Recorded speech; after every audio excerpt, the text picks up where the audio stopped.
Menses എല്ലാ മാസവും എല്ലാ സ്ത്രീകൾക്കും ഉണ്ടാകുന്നല്ലേ? നിനക്ക് ഈ വേദന സഹിക്കാനുള്ള ആരോഗ്യമില്ലാഞ്ഞിട്ടാ? ഈ ഒരു ചോദ്യം പലരുടെയും ജീവിതത്തിൽ ഒരു വില്ലൻ ആവാറുണ്ട്.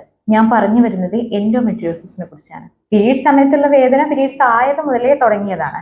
പക്ഷെ അതിന്റെ ചേഞ്ചസ് നമ്മൾ മനസ്സിലാക്കാതെ പോവുക. അതായത് പീരീഡ്സിന്റെ ഒരാഴ്ച മുന്നേ വേദന തുടങ്ങുക, അല്ലെങ്കിൽ ബ്ലീഡിങ് സ്റ്റോപ്പ് ആയി കഴിഞ്ഞിട്ട് ഈ വേദന കണ്ടിന്യൂസ് ആയി പോവുക, അതും അല്ലെങ്കിൽ ഓവുലേഷന്റെ ടൈമിലൊക്കെ പെയിന് വരിക.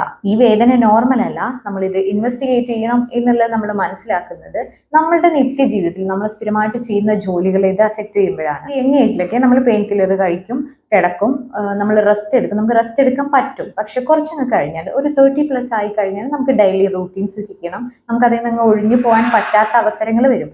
ആ സമയങ്ങളിലാണ് നമ്മൾ ഇത് കാര്യമായിട്ട് എന്നെ ബാധിക്കുന്നുണ്ട്, എനിക്കിതിന് എന്താണ് ഇതിന്റെ കണ്ടീഷൻ എന്നുള്ള അറിയണം എന്നുള്ള രീതിയിൽ ഇൻവെസ്റ്റിഗേറ്റ് ചെയ്യുന്നത്. അത് മാത്രമല്ല, ഒരു ഡെലിവറിക്ക് ശേഷം അല്ലെങ്കിൽ സിസേറിയന് ശേഷമൊക്കെ ഈ അസ്വസ്ഥതകൾ കൂടുമ്പോൾ കുഞ്ഞുങ്ങളുടെ കാര്യങ്ങൾ നോക്കാൻ അല്ലെങ്കിൽ വീട്ടിലെ കാര്യങ്ങളൊക്കെ ചെയ്യുമ്പോഴൊക്കെ അതിന് അസ്വസ്ഥത ഉണ്ടാക്കുമ്പോഴാണ് നമ്മൾ ഇത് ഡയഗ്നോസിസിലേക്ക് എത്തുന്നത്. അപ്പോഴേക്കും എൻഡോമെട്രിയോസിസിന്റെ സ്റ്റേജസ് ഒക്കെ അഡ്വാൻസ്ഡ് ആയിട്ട് പോയിട്ടുണ്ടാവും. സോ നോർമൽ ആയിട്ടുള്ള പീരീഡ് പെയിൻ എന്ന് പറയുന്നത് അഥവാ സ്പാസ്പോട്ടിക് ഡിസ്മെനോറിയ എന്ന് പറയുന്നത് പീരീഡ് ഡേറ്റിന്റെ ഒരു ദിവസം മുന്നേ തുടങ്ങി അല്ലെങ്കിൽ 1-2 ദിവസത്തേക്ക് നീണ്ടു നിൽക്കുന്ന ഈ ഒരു പെയിൻ എന്ന് പറയുന്നതിലപ്പുറം നിങ്ങൾക്ക് പെയിൻ ഉണ്ടെങ്കിൽ നിങ്ങൾ ഇൻവെസ്റ്റിഗേറ്റ് ചെയ്യണം.